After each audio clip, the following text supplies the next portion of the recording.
Welcome to the hottest movie review on the internet today, the A-List Review. I am your host, the Game Changer, Wes Troop, and it's time to go back to the couch. And that's because this is another film that is streaming on Netflix. Yes, another Netflix original. Maybe this one will be good. It stars Emily Blunt and Chris Evans. I guess we'll find out. My review of the 2023 crime drama, Pain Hustlers, coming up now.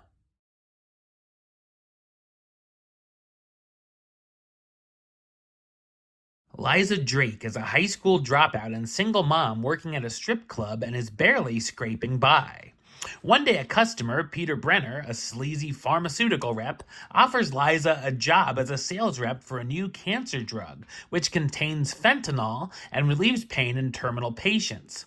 At the end of her rope, Liza accepts, and while she succeeds and makes a ton of money, it puts her into a dangerous racketeering scheme with deadly consequences. So what did I think of Pain Hustlers? I thought it's a bland crime drama.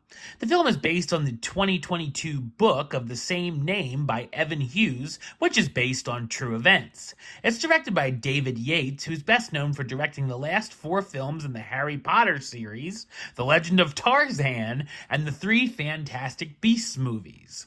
It's very much trying to be a film like The Wolf of Wall Street, meaning a movie like The Big Short, which we've been getting a lot of. It also could be considered a little late to the game on the subject, as Hulu's miniseries Dopesick and even Netflix limited series Painkiller has already covered the subject. Here, though, it's told in a very lackluster fashion and doesn't have much style with a dull look to it.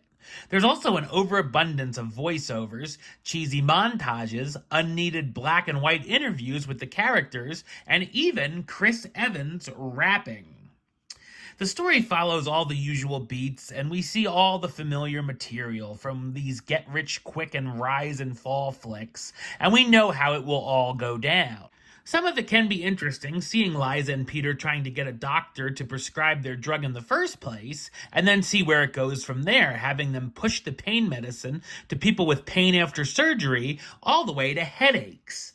Of course, as they make more money, the shadier the decisions they make get. There are quick peeks at characters who get addicted to the drug, as well as some of the effects it had on them. I also enjoyed the subplot of Liza and her daughter, as their relationship feels genuine, but it gets put on the back burner a bit too often. The pacing is a little odd, as most of the film is about 90 minutes of build-up, and then the ending gets rushed through.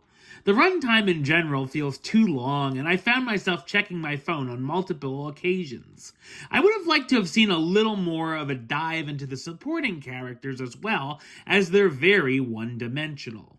Shout out to using Semisonic's hit Closing Time on the soundtrack as well. Decent performances from the cast, starring Emily Blunt as Liza Drake, the single mom turned sales rep with no experience who enjoys the big-time bank she begins making, Chris Evans as Peter Brenner, the sketchy sales executive with the pharma startup company Xana, Andy Garcia as Jack Neal, the doctor and billionaire CEO of the company, Catherine O'Hara as Jackie, Liza's mother who means well, and Chloe Coleman as Phoebe, Liza's daughter suffering with epilepsy. Pain Hustlers is a tale about the opioid crisis and corporate greed. Unfortunately, it's too much been there, done that already, and the film is an overall forgettable experience. Number-wise, I'm going to give it a 4 out of 10, which gives it the A-list rating of meh, it's okay. Alright, well that's the show. I'll be back with another review very soon. But until then, don't forget to like, comment, and subscribe right here on YouTube. YouTube.com/Westside515. Like the show on Facebook, Facebook.com/WestTroopAlist. And of course, you can follow me on the X, Instagram, and Letterboxd at WesAlist. Until next time, Troop out.